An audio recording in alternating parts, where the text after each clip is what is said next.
Hello student, welcome to my YouTube channel maths mentor Anuj Sharma. अगर आपने इस चैनल को अब तक सब्सक्राइब नहीं किया तो जल्दी से इस चैनल को सब्सक्राइब कर लें और नोटिफिकेशन बेल को भी दबा दीजिएगा ताकि आने वाले नए वीडियो की अपडेट आपको मिल सके।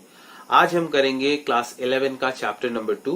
इसका एक पार्ट हमने कार्टेशियन प्रोडक्ट पहले ही वीडियो में कर लिया था। अगर आपने वो वीडियो नहीं देखा है तो आई बटन में उसके लिंक दिए गए हैं। और आज हम करेंगे रिलेशन। तो देखते हैं definition of relation.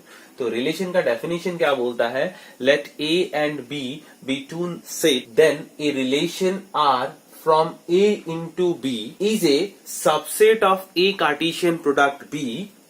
Thus, R is a relation from A to B if and only if R is a subset of A Cartesian product B. अब ये जो डेफिनेशन है इसमें रिलेशन का मतलब ये होता है कि जो रिलेशन होता है वो कार्टेशियन प्रोडक्ट का सबसेट होता है। अब इसे समझने के लिए हम एक एग्जांपल देखते हैं। देखिए, मैंने एक सेट ए लिया है जिसके अंदर मैंने इसके एलिमेंट लिए हैं भोपाल, लखनऊ और साथ में ईटानगर लिया है। इधर मैंने सेट बी लिया है, उसके अंदर मैंने एमपी मध्य प्रदेश, यूपी उत्तर प्रदेश और एपी अरुणाचल प्रदेश, ये 3 स्टेट के नाम लिखे हैं और यहाँ 3 सिटीज के नाम लिखे हैं। अगर हम ए कार्टेशियन प्रोडक्ट बी निकालेंगे, भोपाल के साथ एमपी, भोपाल कोमा एमपी आएगा, भोपाल कोमा यूपी आएगा, भोपाल कोमा एपी आएगा, हम कार्टेशियन प्रोडक्ट निकाल रहे हैं। Lucknow comma MP, Lucknow comma UP, Lucknow comma AP, Itanagar comma MP, Itanagar comma UP या ईटानगर कोमा एपी निकलेगा। लेकिन हमें पता है कि भोपाल के साथ एमपी का कनेक्शन है, भोपाल जो है एमपी का कैपिटल है, तो हम यहाँ पे देख रहे हैं कि इसमें एक रिलेशन है, दैट मीन्स दैट कनेक्शन। लेकिन भोपाल के साथ यूपी का कोई कनेक्शन नहीं है, भोपाल के साथ अरुणाचल प्रदेश का कोई कनेक्शन नहीं है, लेकिन लखनऊ के साथ एमपी का कोई कनेक्शन नहीं है, लेकिन लखनऊ के साथ यूपी का कनेक्शन है। उसी तरह से ईटानगर के साथ एपी का कनेक्शन है। तो ये जो कार्टेशियन प्रोडक्ट हमने ए क्रॉस बी निकाला था उसमें ये 9 एलिमेंट्स निकले थे, लेकिन इन 9 में से हमें ये 3 एलिमेंट्स मिल रहे हैं जिनके बीच में कोई कनेक्शन है। तो अगर हम इसको लिखते हैं तो हम बोलेंगे आर एक रिलेशन है और वो रिलेशन क्या बन रहा है? भोपाल कॉमा एमपी, दूसरा बन रहा है हमारा लखनऊ कॉमा यूपी और तीसरा हमारा निकल के आ रहा है एलिमेंट ईटानगर कॉमा एपी। तो ये जो निकल के आ रहे हैं ये बन गए हमारे रिलेशन। और ये जो आर है, ये देखिए आर जो बन रहा है आपका subset of A Cartesian product B बन रहा है। अब ये बन गया हमारा रिलेशन का एक एग्जाम्पल, मैंने आपको समझाया।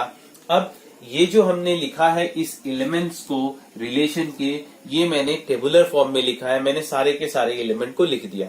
अगर मैं चाहूं तो इसे मैं सेट बिल्डर फॉर्म में भी लिख सकता हूं। और सेट बिल्डर फॉर्म में हम कैसे लिखेंगे? देखिए, 2 एलिमेंट है, हमने लिख दिया x और दूसरा लिख दिया y।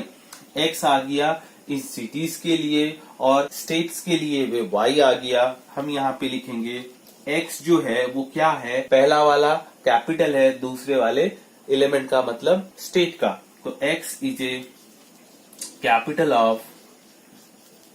ऑफ y और साथ ही साथ हम लिखेंगे x जो है वो आपका सेट A में बिलोंग करता है और y जो है वो सेट B में बिलोंग करता है। तो हमने इसी चीज को, इस रिलेशन को अब हमने सेट बिल्डर फॉर्म में लिख दिया है। तो ये आपका टेबुलर फॉर्म में था, दैट इज रोस्टर मेथड में। ये आपका बन गया है set builder form, that is rule method में। तो रिलेशन जो हुआ वो क्या निकला? हमारा कार्टेशियन प्रोडक्ट का सबसेट निकला। R is a subset of A cross B।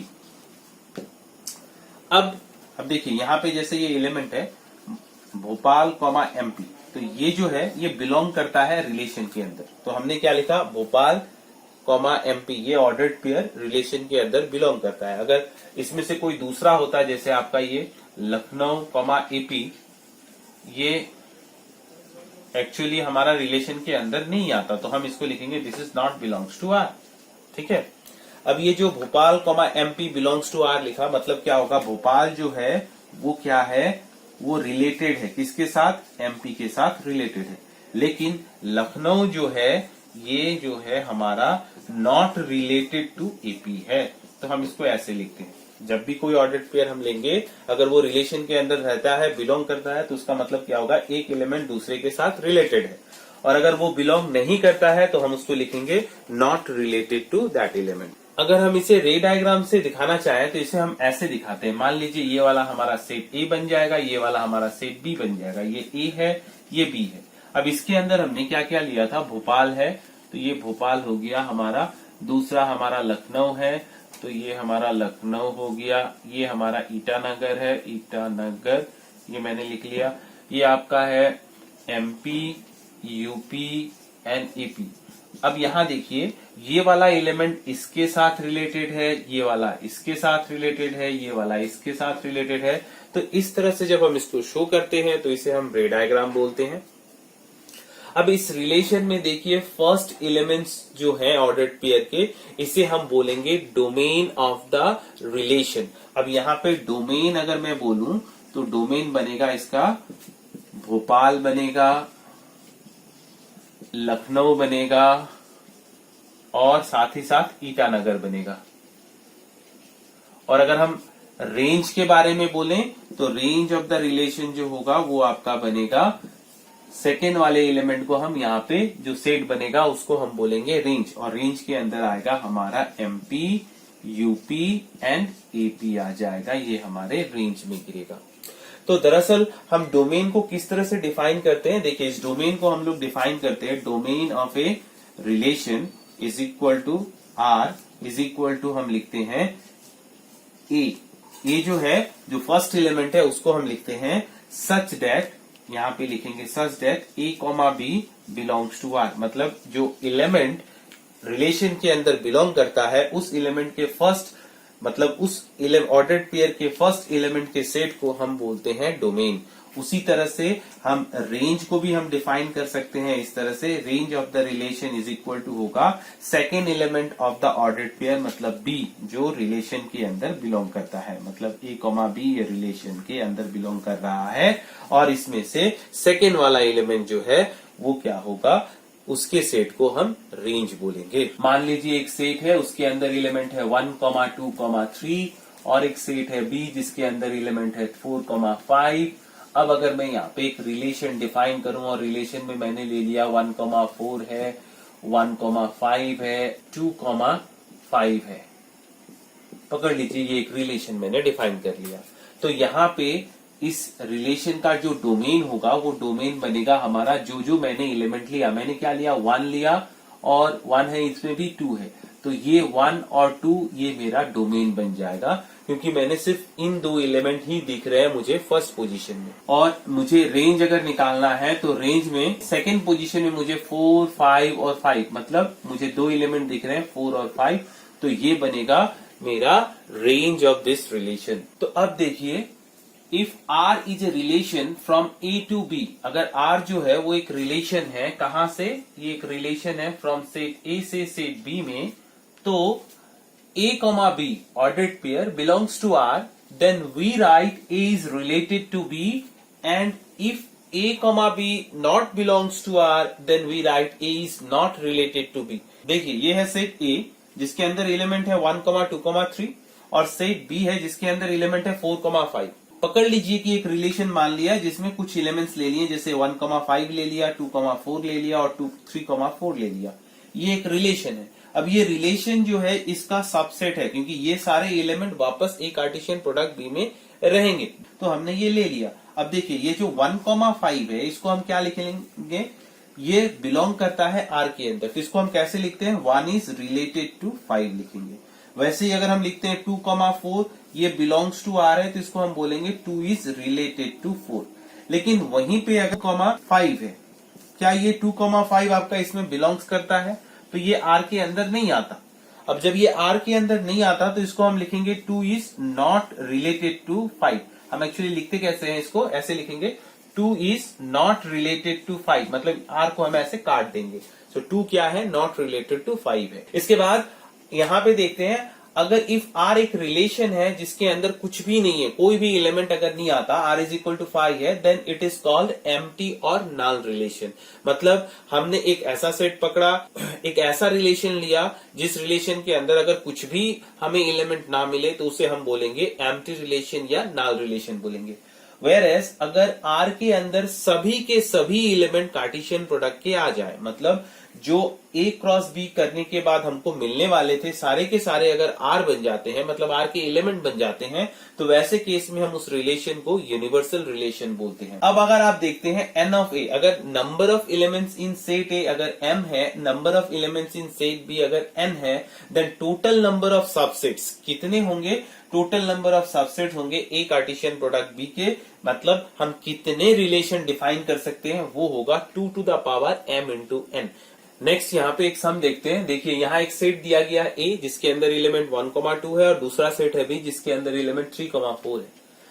पूछा है हमें कि number of relation A to B हम कितने डिफाइन कर सकते हैं, मतलब total number of A cross B की कितने सबसेट होंगे। अगर हम वो बता देते हैं तो हमारा इसका आंसर निकल गया। तो यहाँ पे दरअसल अगर हम n of A cross B अगर बताएं तो ये कितना होगा? देखिए इसमें 2 एलिमेंट्स, इसमें 2 एलिमेंट्स, मतलब 2 into 2 हमारा हो जाएगा कितना? 4 हो जाएगा।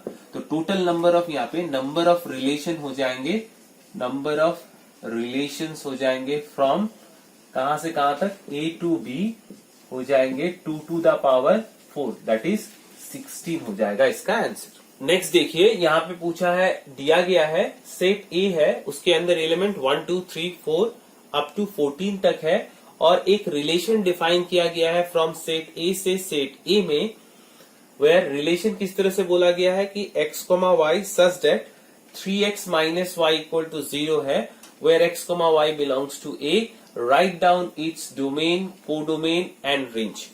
तब देखिए अब हमने पहले बोला कि एक रिलेशन जो होता है वो subset of A Cartesian product B होता है, तो रिलेशन सेम सेट से सेम सेट में भी हो सकता है, ठीक है।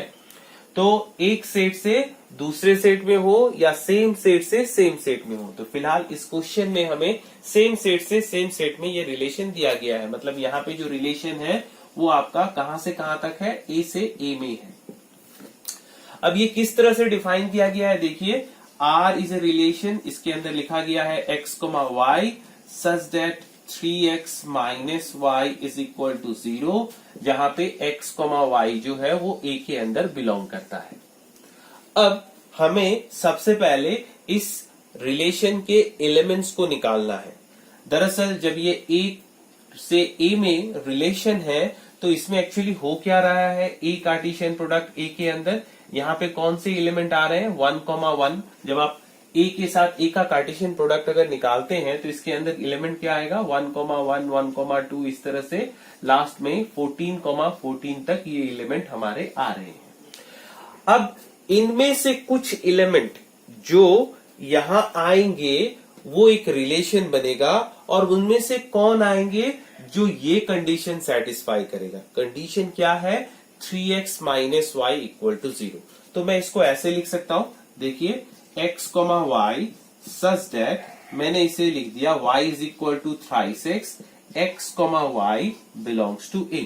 मतलब यहाँ पे सिर्फ वही एलिमेंट आ सकते हैं जो इस तरह के कंडीशन को सेटिस्फाई करे। कंडीशन क्या है? y is equal to thrice x, मतलब x का वैल्यू आप जो भी लेंगे वो y उसका 3 डबल बन जाएगा, मतलब 3 टाइम्स बन जाएगा। तो अभी मान लीजिए कि आपने यहाँ पे 1 ले लिया। जब आप 1 लेंगे x का वैल्यू तो y का वैल्यू कितना होगा? देखिए y इज इक्वल टू आपका कितना है? Thrice x। आपने x का वैल्यू 1 डाला तो 3 into 1 आपका कितना बनेगा? 3। मतलब जब आप x का वैल्यू 1 ले रहे हैं तो y का वैल्यू कितना आ रहा है? y का वैल्यू 3 आ रहा है, तो आपका एलिमेंट कितना होगा? 1,3 हो जाएगा। ठीक उसी तरह से जब आप x का वैल्यू 2 लेंगे, आप 2 लेंगे मतलब आप यहां से वो ऑर्डर पेयर उठा रहे हैं जो ये कंडीशन सेटिस्फाई कर रहा है। जब आप x का वैल्यू 2 लेंगे तो y का वैल्यू कितना आएगा? 3 into 2 इज इक्वल टू 6 आएगा, मतलब यहाँ पे कितना होगा? 2,6 होगा। नेक्स्ट आपने अगर 3 लिया तो x का वैल्यू अगर आप 3 लेंगे तो y का वैल्यू कितना होगा, 3 इंटू 3 इज इक्वल टू 9 होगा। तो यहाँ पे हम क्या लिखेंगे, 3,9। उसी तरह से अगर हम 4 लेंगे तो 4 इंटू 3 कितना हो जाएगा, ये 12 हो जाएगा। इसके बाद अगर हम 5 लेते हैं तो ये कितना हो जाएगा, 15 हो जाएगा। लेकिन देखिए 15 हमारे इस ए सेट के अंदर नहीं है, 14 तक है। इसका मतलब 5,15 हमारा नहीं आ सकता, तो यहां तक ही हमारा आएगा। तो ये बनेगा हमारा रिलेशन, और इस रिलेशन के अंदर ये टोटल 4 एलिमेंट्स आ रहे हैं जो कि ये कंडीशन सेटिस्फाई कर रहे हैं। इसका डोमेन क्या होगा, डोमेन ऑफ द रिलेशन हमें मिला था। डोमेन का मतलब क्या था, डोमेन ऑफ द रिलेशन मतलब हम सिर्फ ऑर्डर्ड पेयर के फर्स्ट एलिमेंट को लिख देंगे, तो कितना होगा 1 2 3 4, तो ये बन गया इसका डोमेन। रेंज क्या होगा, रेंज में हम ऑर्डर्ड पेयर के सेकेंड एलिमेंट को लिख देंगे। तो सेकेंड एलिमेंट यहाँ पे क्या क्या है, 3 है, 6 है, 9 है एंड 12 है। तो ये बन गया हमारा रेंज। अब यहाँ पे एक चीज देखिए, आपको साथ साथ पूछा है कि कोडोमेन क्या होगा। दरअसल कोडोमेन हम इस सेट को बोलते हैं, सेकेंड सेट को, मतलब जिसमें रिलेशन होता है। तो यहाँ ए आपका कोडोमेन बनेगा, मतलब कोडोमेन इज इक्वल टू, यहाँ पे आप लिखेंगे कोडोमेन जो है आपका वो क्या है, 1 2 3 अप टू 14 तक। अब देखिए मैं आपको ये रे डायग्राम से आपको दिखा देता हूं। अब यहाँ पे ये है आपका सेट ए और ये है आपका सेट वापस ए, क्योंकि आप ए से ए में कनेक्शन कर रहे हैं, सेट ए से सेट ए में।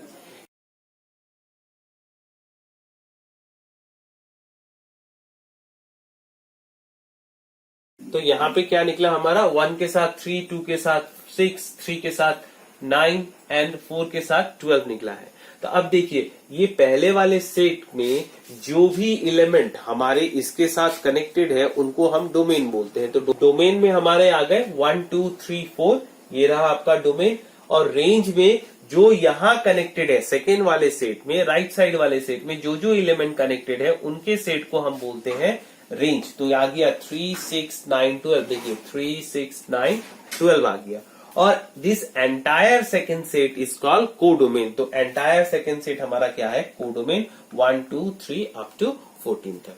ठीक है, नेक्स्ट देखते हैं। हमें एक रिलेशन दिया गया है, ये रिलेशन किस सेट पे है, define a relation R on the set of natural number. मतलब एक रिलेशन डिफाइन किया गया है जो कि कहां से कहां तक है, नेचुरल नंबर से नेचुरल नंबर पे। और बोला क्या गया है, इस रिलेशन में जो ऑर्डर्ड पेयर होंगे वो किस तरह के कंडीशन को सेटिस्फाई करेंगे, y is equal to x plus 5, और x जो होगा वो क्या होगा, नेचुरल नंबर लेस देन 4, और एक्स वाई किस पे बिलोंग करते हैं, नेचुरल नंबर पे।